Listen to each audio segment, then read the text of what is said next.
24 सितंबर 2002 गुजरात के गांधीनगर में स्थित अक्षरधाम टेम्पल हर रोज की तरह श्रद्धालुओं की भीड़ से भरा हुआ था। करीब 23 एकड़ में फैला भव्य अक्षरधाम परिसर एक मंदिर के चारों ओर बना हुआ है, जिसमें भगवान स्वामी नारायण की प्रतिमा स्थापित है। मंदिर के अलावा अक्षरधाम में multimedia shows, exhibition hall, cafes, book stall और गार्डन भी है। अपनी सुंदरता और भव्यता के लिए मशहूर अक्षरधाम में हर रोज की तरह आज भी सब कुछ सामान्य था। जहां भक्तजन पूजा पाठ में डूबे हुए थे, तो वहीं कुछ लोग खरीदारी में लगे हुए थे, जबकि कुछ लोग लाइट शोज देखने में खोए हुए थे। इस पल तक किसी को अंदाजा भी नहीं था कि चंद मिनटों में सब कुछ बदल जाएगा। किसी के लिए ये उनके इष्ट देव के आखिरी दर्शन होने वाले थे, तो किसी के लिए अपनों का आखिरी साथ। पूरा अक्षरधाम खुशी और भक्ति में डूबा हुआ था कि तभी शाम के 4:45 पर मंदिर के गेट नंबर 3 के पास एक व्हाइट कार आकर रुकती है। कार में से 20 से 25 साल के 2 लड़के उतरते हैं। दोनों ने अपनी पीठ पर एक बड़ा सा बैग लटका रखा था और दोनों ने जैकेट ऐसे पहन रखी थी जैसे अंदर कोई बड़ी चीज छिपा रखी हो। अक्षरधाम परिसर के हर दरवाजे पर चेकिंग के लिए वॉलंटियर गार्ड मौजूद थे, जो अंदर जाने से पहले सभी लोगों और उनके सामान की जांच कर रहे थे। कार से उतरे दोनों लड़के भी जब कॉम्प्लेक्स में घुसने लगे, तो वॉलंटियर्स ने उन्हें सिक्योरिटी स्क्रीनिंग के लिए रोक लिया, लेकिन दोनों स्क्रीनिंग से बचने के लिए वहां से पीछे लौट गए और गेट से एंट्री करने के बजाय 7 फुट की दीवार फांद कर परिसर के अहाते में बने अम्यूजमेंट पार्क में एंटर कर गए। इसके बाद दोनों आतंकी अपनी बंदूकें निकाल लेते हैं और तेजी के साथ अक्षरधाम की मेन बिल्डिंग की ओर आगे बढ़ने लगते हैं। गेट नंबर 3 से मंदिर के मेन भाग तक पहुंचने के लिए 200 फीट लंबा एक रास्ता बना हुआ है, जिसकी साइड में बुक स्टॉल लगे हैं। यहाँ कुछ लोग किताबें खरीदने में मशगूल थे, जबकि आसपास उनके साथ आए बच्चे खेलने में लगे होते हैं। चंद सेकंड्स में दोनों आतंकी पार्क को पार कर 200 फीट में फैले मुख्य रास्ते तक आ जाते हैं और ताबड़तोड़ गोलियां चलाने लगते हैं। गोलियों के साथ साथ वो बीच बीच में भीड़ वाली जगहों पर ग्रेनेड्स भी फेंकने लगते हैं। चारों तरफ गोलियों और धमाकों की आवाजों से पूरा अक्षरधाम परिसर थर्रा उठता है। सुबह से यहाँ फैली शांति चीख पुकार में बदल जाती है। खुशी और भक्ति भरा माहौल चंद मिनटों में हाहाकार का रूप ले लेता है। लोग अपनी जान बचाने के लिए इधर उधर भागने लगते हैं, जिससे वहाँ अफरा तफरी मच जाती है। आतंकी इस तरह से गोलियां चला रहे थे जैसे कोई वीडियो गेम खेल रहे हो। यहाँ उनका सिर्फ एक ही मकसद था, ज्यादा से ज्यादा लोगों की मौत। इसलिए जो भी उन्हें दिखाई पड़ रहा था, उसे वो गोलियों से भून डाल रहे थे। मिनटों में ही कई लोग अपनी जिंदगी गंवा बैठे। फूलों से लदा रहने वाला अक्षरधाम खून से सन गया। चारों तरफ केवल धमाकों की आवाज, गोलियों की तड़तड़ाहट और लोगों की चीख गूंज रही थी। क्या बच्चे, क्या बूढ़े और क्या महिलाएं, दोनों वहशी आतंकियों ने किसी को भी नहीं बख्शा। सुमित्रा नाम की एक महिला जो अपने 2 बच्चों के साथ मंदिर घूमने आई थी, वो जब गोलियों की आवाज सुनकर अपने बच्चों के साथ एग्जिट गेट की तरफ भागने लगी, तो आतंकियों ने उस पर भी गोली चला दी। एक गोली सुमित्रा के पैर में लगी और वो वही जमीन पर गिर पड़ी। दोनों आतंकी एक वहशी मुस्कुराहट के साथ उसके सर पर आकर खड़े हो जाते हैं। सुमित्रा आतंकियों के पैरों में गिड़गिड़ाकर अपने दोनों बच्चों की जान की भीख मांगने लगती है। पहले तो दोनों आतंकी रहम का दिखावा करके वहां से लौटने लगते हैं, लेकिन फिर अगले ही पल वो पीछे मुड़ते हैं और सुमित्रा के 3 और 4 साल के दोनों मासूम बच्चों को गोलियों से छलनी कर देते हैं। सुमित्रा की आंखों के सामने उसके दोनों बच्चों की जान लेने के बाद आतंकी मुख्य मंदिर की ओर बढ़ने लगते हैं, जहां करीब 35 लोग पूजा में लीन थे। तभी मंदिर के सुपरवाइजर खोद सिंह जाधव की नजर मेन टेम्पल की ओर बढ़ते आतंकियों पर पड़ती है। वो मेन टेम्पल के गेट से बाहर कुछ ही दूरी पर खड़े हुए थे। उन्होंने मंदिर के अंदर मौजूद लोगों की जान बचाने के लिए फौरन मुख्य मंदिर के गेट की ओर एक तेज दौड़ लगा दी। उनकी मंशा को भांपते हुए आतंकियों ने उन पर भी गोली चला दी। गोली उनके पैर में लगी, लेकिन फिर भी वो साहस करके चोटिल पैर से ही मंदिर के गेट की ओर बढ़ते रहे और कुछ ही सेकंड्स में उन्होंने अंदर घुसकर मेन टेम्पल का भारी भरकम गेट अकेले बंद करके वहां मौजूद लोगों को बचा लिया। आतंकियों ने चंद मिनटों में ही यहाँ खौफ और मौत का माहौल बना दिया था। इस बीच कई लोग अपनी जान खो चुके थे और कई लोग घायल अवस्था में डर के मारे कोनों में छिपे हुए थे। उस समय गुजरात के chief minister Narendra Modi industrialist Sanjay Dalmia के साथ मीटिंग में व्यस्त थे कि तभी अटैक होने के 3 मिनट बाद ही उनके घर में लगे लैंडलाइन फोन पर अक्षरधाम टेम्पल के पुजारी विश्व विहारी स्वामी का कॉल आ जाता है। पुजारी सारा माजरा उनके सहकर्मी को फोन पर बता देते हैं। इस खबर से चीफ मिनिस्टर हाउस में अफरा तफरी मच जाती है। नरेंद्र मोदी स्थिति को कंट्रोल में लाने के लिए तुरंत एक्शन लेते हुए स्टेट कमांडो फोर्स की एक टीम को अक्षरधाम पहुंचने का आदेश देते हैं। गांधीनगर डिस्ट्रिक्ट पुलिस के चीफ आर ब्रह्म भट्ट भी जल्दी ही अपनी टीम के साथ मंदिर की ओर रवाना हो जाते हैं। ये पहली बार था जब गुजरात में कोई आतंकी हमला हुआ था। हमले की खबर से पूरा गुजरात हिल चुका था। ये ख्याल ही सबकी रूह को कपा देने के लिए काफी था कि भक्ति का पवित्र स्थल अक्षरधाम और वहाँ मौजूद सैकड़ों लोग अब आतंकियों के साए में थे। पुलिस से लेकर चीफ मिनिस्टर तक सब अपने अपने लेवल पर अक्षरधाम टेम्पल को आतंकियों से मुक्त करवाने में लग जाते हैं। लेकिन सवाल ये था कि ये दोनों आतंकी आए कहाँ से थे? दोनों ने अक्षरधाम टेम्पल को ही क्यों निशाना बनाया था? इतने पवित्र स्थान को दहलाने की साजिश किसने रची थी और कैसे गुजरात पुलिस और एनएसजी कमांडोज ने अपने जॉइंट ऑपरेशन से दोनों आतंकियों को मार गिराया? A dwelling of peace. This famous Akshardham temple near Gandhinagar in Gujarat was stormed by terrorists in 2002. At least 30 persons were killed and 42 were injured in a terror attack on the Akshardham temple. An NSG team led by Colonel Tushar Josh entered the temple and eliminated both the terrorists. लोगों ने कुछ बंधक गए हुए हैं, 80-90 लोगों को बंधक लिया है। 30-40-50 सिविलियंस मारे गए और वहाँ पे 2 से 3 अभी एग्जैक्टली मेरे को पता नहीं, मैंने सिर्फ टीवी देखा है और बाकी हमने वहाँ पे उनको मारना है और हॉस्टेज क्राइसिस को खत्म करना है।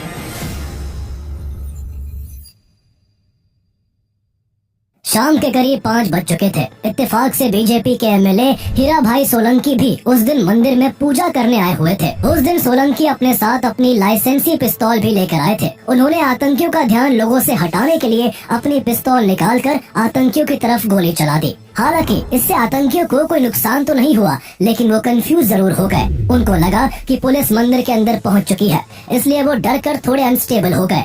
इसका फायदा ये हुआ कि करीब 300 लोग अपनी जान बचाकर अक्षरधाम से बाहर भाग गए। इन सब में करीब 15 मिनट बीत चुके थे। खोद सिंह जाधव की होशियारी और बहादुरी के कारण मेन टेम्पल का भी दरवाजा बंद था। अगर आतंकी मेन टेम्पल के अंदर घुस जाते तो वो लोगों को हॉस्टेजेस बना सकते थे, जिससे बाद में गवर्नमेंट और सिक्योरिटी फोर्सेस के लिए आतंकियों से पार पाना काफी मुश्किल हो सकता था और इस सिचुएशन में टेररिस्ट गवर्नमेंट से नेगोशिएट कर सकते थे। आतंकी अपने साथ ड्राई फ्रूट्स और कुछ खाने के सामान लेकर आए थे, जिससे साफ था कि उनका इरादा यहाँ लंबे समय तक तबाही मचाने का था। सीएम नरेंद्र मोदी ने बड़े खतरे को भांपते हुए दिल्ली फोन करके deputy prime minister Lal Krishna Advani से जल्द एनएसजी कमांडोज को अक्षरधाम भेजने को कहा।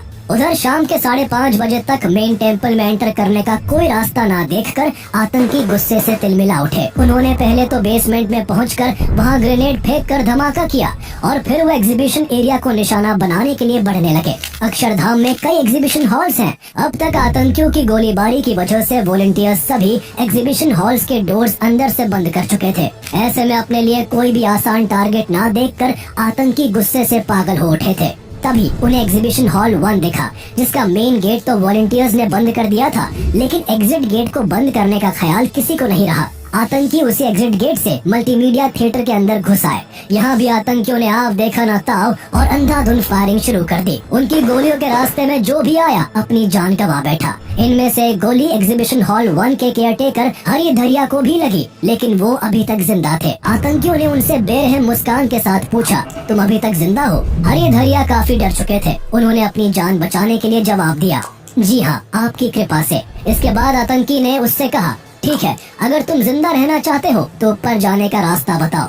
इसके बाद हरि धरिया ने उन्हें ऊपर जाने वाली एक सीढ़ी का रास्ता बता दिया। इसके सहारे दोनों आतंकी मंदिर की छत पर चढ़कर ऊपर वाले कॉरिडोर में घुस गए। ये पूरे अक्षरधाम परिसर का एक परफेक्ट वेंटेज पॉइंट था, जहाँ से आतंकवादी चारों तरफ आसानी से नजर रख सकते थे। इसी बीच अक्षरधाम परिसर के अंदर गुजरात पुलिस, बीएसएफ, सीआरपीएफ और स्टेट कमांडो फोर्स एससीएफ की यूनिट्स भी आ पहुँचती है। आते ही सभी फोर्सेस ने कॉम्प्लेक्स को चारों ओर से घेरते हुए अपनी अपनी पोजीशंस लेकर आतंकियों को हर तरफ ढूंढना शुरू कर दिया। लेकिन आतंकी छत पर खुद को बचाने के लिए लगातार अपनी पोजीशंस चेंज कर रहे थे। इसी बीच फोर्सेस ने मेन टेम्पल और एग्जीबिशन हॉल समेत हर जगह से लोगों को सुरक्षित बाहर निकालना शुरू किया। जो लोग घायल हुए थे उन्हें जल्दी ही हॉस्पिटल पहुंचाया गया। काफी देर की मशक्कत के बाद शाम के करीब 7:30 बजे तक फोर्सेस ने अपनी सूझबूझ से सभी लोगों को सुरक्षित मंदिर परिसर से बाहर निकाल लिया। जो आतंकी काफी देर से चूहे की तरह बिल में छुपे हुए थे, उन्होंने लोगों के निकाले जाने के दौरान ही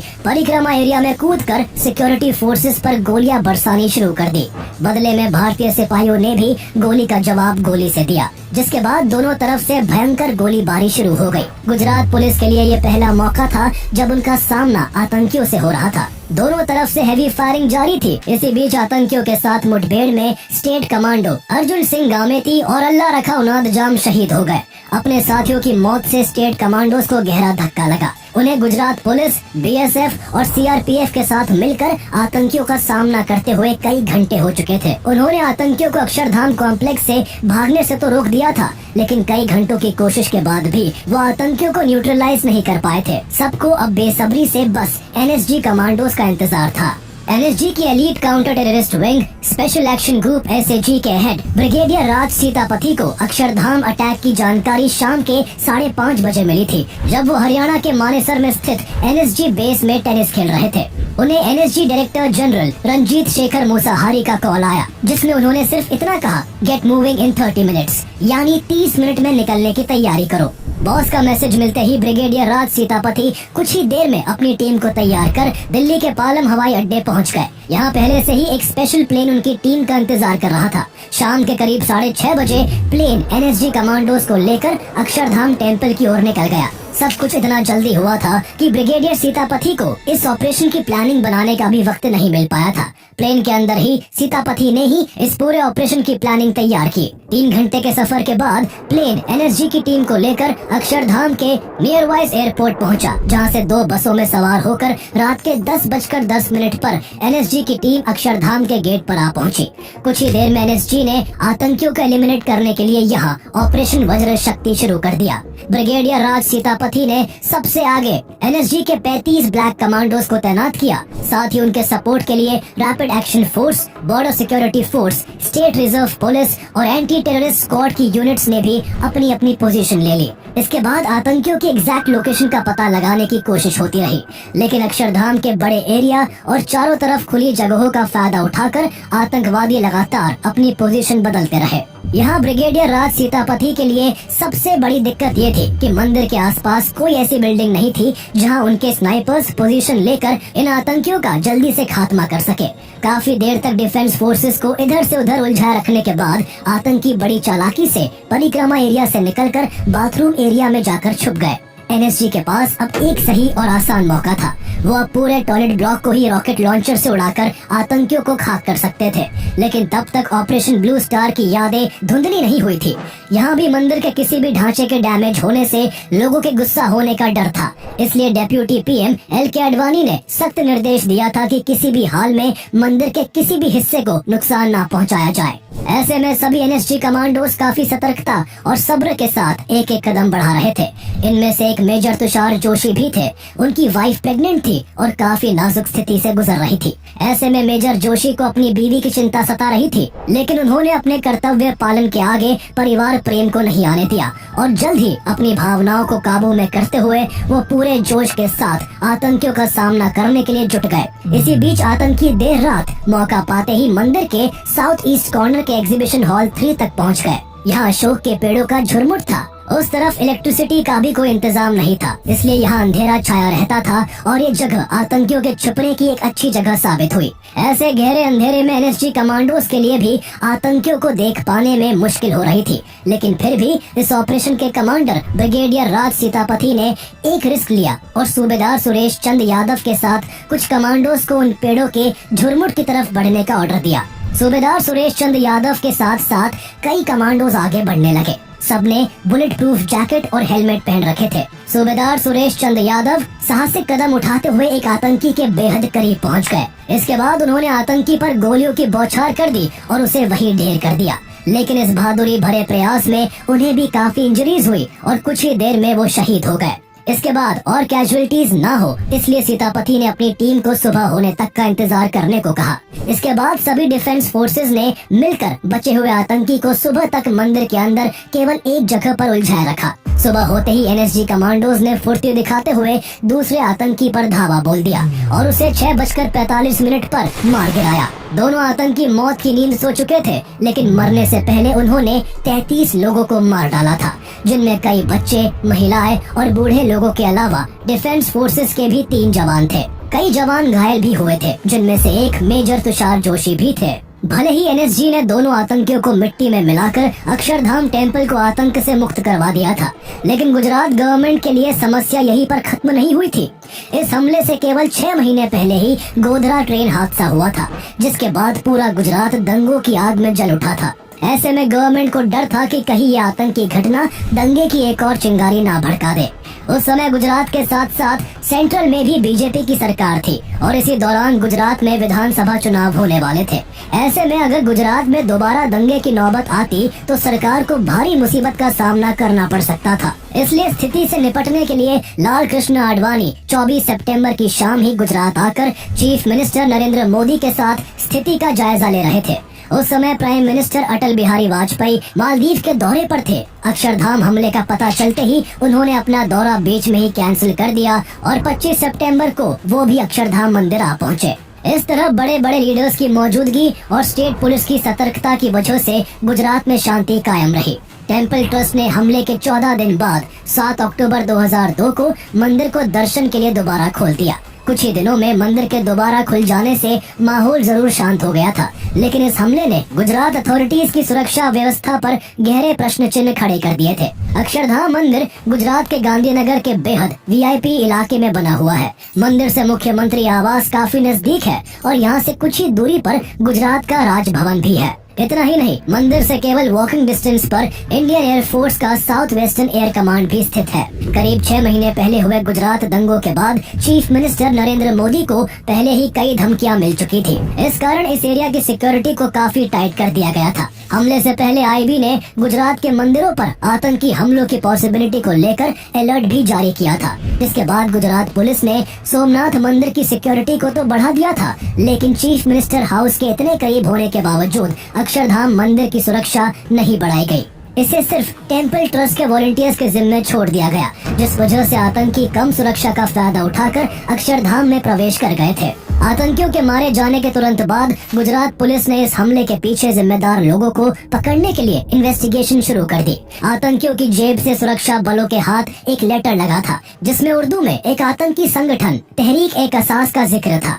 लेटर में ये भी लिखा था कि अक्षरधाम पर हमला गुजरात दंगों में मारे गए मुस्लिमों का बदला लेने के लिए किया गया है। पुलिस ने उस व्हाइट कार के रजिस्ट्रेशन नंबर के सहारे उसके ओनर को भी ढूंढना शुरू किया, जिससे दोनों आतंकी अक्षरधाम तक आए थे। इन्वेस्टिगेशन में पता चला कि गाड़ी मनसुख आचार्य के नाम पर रजिस्टर्ड थी और हमले वाले दिन इस गाड़ी को राजू ठाकुर नाम का शख्स चला रहा था। गुजरात पुलिस के चीफ के चक्रवर्ती ने ओनर मनसुख आचार्य और ड्राइवर राजू ठाकुर दोनों को पुलिस स्टेशन बुलाकर इंटेरोगेट किया।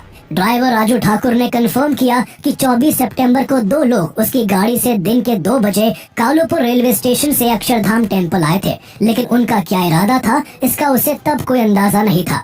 ड्राइवर ने आतंकियों की फोटो देखकर उनकी पहचान भी की, लेकिन अभी तक पुलिस ये पता नहीं लगा पाई थी कि उन दोनों आतंकियों के क्या नाम थे और वो दोनों कहां से आए थे। ऐसे में पुलिस को बड़ी सफलता पाकिस्तान के एक अखबार में छपी एक कॉन्डोलेंस एडवर्टाइजमेंट से लगी। अटैक के केवल 3 दिन बाद 27 सितंबर को पाकिस्तानी अखबार में 2 लोगों की फोटो उनके नाम के साथ एक शोक संदेश के रूप में छपी थी। जब अखबार वाली फोटो को अक्षरधाम में मारे गए आतंकियों की फोटो से मिलाया गया तो दोनों फोटोज मैच कर गई। इसके जरिए पुलिस को आतंकियों की पहचान का पता चल सका कि दोनों आतंकियों के नाम मोहम्मद अमजद और हफीज यासिन थे, जिनका संबंध तहरीक-ए-कसास के साथ साथ लश्कर-ए-ताइबा और जैश-ए-मोहम्मद जैसी टेररिस्ट ऑर्गेनाइजेशन से भी था। अक्षरधाम हमले की जांच शुरू में लोकल क्राइम ब्रांच कर रही थी, लेकिन बाद में इस केस को एंटी टेररिस्ट स्क्वाड एटीएस को ट्रांसफर कर दिया गया।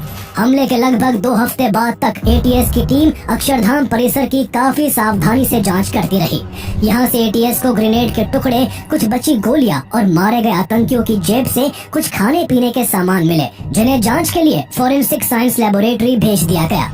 इस तरह करीब 1 साल तक इस हमले की जांच चलती रही। 29 अगस्त 2003 को city police commissioner KR Kaushik ने मीडिया को बताया कि अक्षरधाम अटैक से जुड़े 5 लोगों को गुजरात के अलग अलग हिस्सों से अरेस्ट किया गया है, जिन्होंने दोनों आतंकियों की मदद की थी। इनमें सलीम हनीफ शेख, अल्ताफ अकबर हुसैन मलिक, आदम सुलेमान अजमेरी, मुफ्ती अब्दुल कयूम मंसूरी और मौलाना अब्दुल आमिया के नाम थे। प्रेस कॉन्फ्रेंस में कमिश्नर KR कौशिक ने ये भी बताया कि इस हमले की प्लानिंग सऊदी अरेबिया के रियाद में रची गई थी, जिसे अंजाम तक पहुंचाने में पाकिस्तान की टेररिस्ट ऑर्गेनाइजेशंस जैश-ए-मोहम्मद और लश्कर-ए-तैयबा के अलावा पाकिस्तान की ISI ने भी मदद की थी। गुजरात पुलिस की स्टेटमेंट के बाद लग रहा था कि ये केस सॉल्व हो चुका है, लेकिन कुछ दिन बाद इस केस में एक अलग ही एंगल जुड़ जाता है। जम्मू एंड कश्मीर पुलिस इस मामले में चांद खान नाम के एक शख्स को हमले का एक कॉन्स्पिरेटर बताकर अरेस्ट कर लेती है। चांद खान बरेली का रहने वाला था, जिसे जम्मू एंड कश्मीर के अनंतनाग से अरेस्ट किया गया था। जब चांद खान को जम्मू एंड कश्मीर पुलिस ने सख्ती के साथ इंटेरोगेट किया तो उसने बताया कि ये हमला लश्कर-ए-तैयबा के 2 आतंकी शकील और अब्दुल्ला ने किया है। दोनों के साथ वो खुद 19 सितंबर 2002 को अनंतनाग से एक कार से अहमदाबाद के लिए निकला था। इस गाड़ी में दोनों आतंकियों के अलावा चांद खान अपनी पत्नी और बेटी के साथ भी था। कार से उसने पहले अपनी पत्नी और बेटी को बरेली छोड़ा और फिर वो दोनों आतंकियों के साथ हमले से 3 दिन पहले 21 सितंबर 2002 को ट्रेन से जयपुर आ गया। इसके बाद उन्होंने जयपुर से 22 सितंबर को अहमदाबाद के लिए बस पकड़ी और वो तीनों 23 सितंबर को अहमदाबाद पहुंच गए। अहमदाबाद पहुंचकर उन्होंने अक्षरधाम परिसर की रेकी की और गुलशन गेस्ट हाउस को अपना ठिकाना बनाया। 24 सितंबर की दोपहर तीनों यहाँ से रेलवे स्टेशन के लिए निकले। वहाँ चांद खान ने वापस लौटने के लिए ट्रेन पकड़ी, जबकि शकील और अब्दुल्ला एक कार बुक करके अक्षरधाम के लिए निकल गए और फिर वहाँ अटैक कर दिया। जम्मू एंड कश्मीर पुलिस की ये थ्योरी गुजरात पुलिस के दावों से काफी अलग थी। इस थ्योरी ने केस को एक अलग ही दिशा दे दी थी, जहां गुजरात पुलिस के हिसाब से अक्षरधाम पर हमला करने वाले आतंकी मोहम्मद अमजद और हफीज यासिन थे, जिनकी मदद करने वाले 5 लोगों को गुजरात पुलिस ने गिरफ्तार भी कर लिया था। तो वही दूसरी ओर जम्मू एंड कश्मीर पुलिस के अकॉर्डिंग ये हमला शकील और अब्दुल्ला ने किया था, जिसमें उनका साथ चांद खान ने दिया था।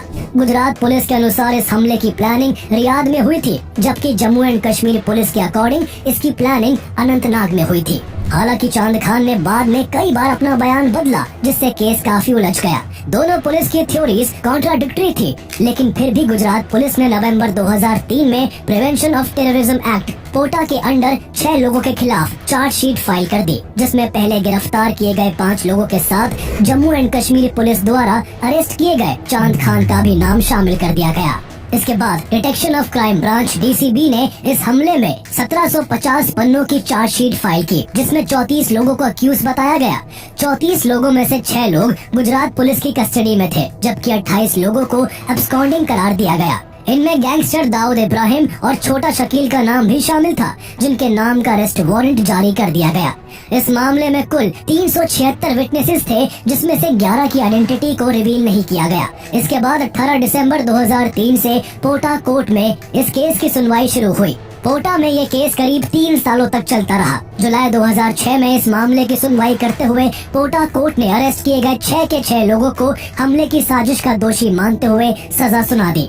आदम अजमेरी को आतंकियों को सिटी में सुरक्षित ठिकाना प्रदान करने, चांद खान को वेपन्स ट्रांसपोर्टिंग और आतंकियों को एस्कॉर्ट करने, जबकि मुफ्ती अब्दुल कयूम मंसूरी को आतंकियों को लॉजिस्टिक सपोर्ट पहुंचाने के लिए मेन कॉन्स्पिरेटर मानते हुए तीनों को डेथ सेंटेंसेस की सजा सुनाई गई। बाकी बचे 3 में से सलीम हनीफ शेख को लाइफ इम्प्रिजनमेंट, अब्दुल आमिया को 10 साल की सजा और अल्ताफ हुसैन को 5 साल की सजा सुनाई गई। लेकिन कॉन्विक्ट्स को ये फैसला मंजूर नहीं था, इसलिए 2008 में कॉन्विक्ट्स ने पोटा के इस जजमेंट को गुजरात हाई कोर्ट में चैलेंज किया। गुजरात हाई कोर्ट में सुनवाई हुई, लेकिन हाई कोर्ट ने इस फैसले में कोई बदलाव नहीं किया और कॉन्विक्ट्स की सजा को यूं ही बरकरार रखा। इसके बाद इन लोगों ने इसे सुप्रीम कोर्ट में चैलेंज किया, जिस पर 4 साल तक लंबी सुनवाई चली। इसमें वक्त जरूर लगा, लेकिन कॉन्विक्ट्स को सुप्रीम कोर्ट से राहत की सांस मिली। 16 मई 2014 को supreme court justice AK Patnaik और वेंकटे गोपाल गौड़ा ने सुनवाई करते हुए उनकी सजा के फैसले को पूरी तरह से पलटकर सभी 6 के 6 आरोपियों को इस मामले से बरी कर दिया। सुप्रीम कोर्ट ने गुजरात पुलिस की इन्वेस्टिगेशन में सीरियस फ्लॉज का हवाला देते हुए उन्हें फटकार लगाई। सुप्रीम कोर्ट ने कहा कि जिन लोगों को दोषी बताकर सालों तक जेल में रखा गया, उनके खिलाफ पुलिस के पास पर्याप्त सबूत तक नहीं है। सुप्रीम कोर्ट के हिसाब से पुलिस ने कई इंक्रिमिनेटिंग एविडेंस पेश ही नहीं किए थे। विटनेसेस के बयानों में भी कई फॉल्ट्स पाए गए, जिससे अक्यूज के खिलाफ लगे आरोप सुप्रीम कोर्ट में प्रूव नहीं हो सके। सुप्रीम कोर्ट का यह फैसला भारत के जुडिशरी सिस्टम के लिए एक अलार्मिंग कॉल था कि बिना सटीक और पुख्ता प्रमाणों के किसी को ना तो दोषी करार दिया जा सकता है और ना ही उसे सजा दी जा सकती है। इसके बाद गुजरात पुलिस इस हमले के मेन कॉन्स्पिरेटर्स की तलाश में लगी रही। कई आरोपियों को पकड़ा भी गया, जिनमें मोहम्मद यासिन भट्ट का नाम भी शामिल है, लेकिन किसी को भी अभी तक सजा नहीं मिल सकी है। इस तरह इस हमले में जान गंवाने वाले मासूम लोगों को जस्टिस मिलना अब भी बाकी है।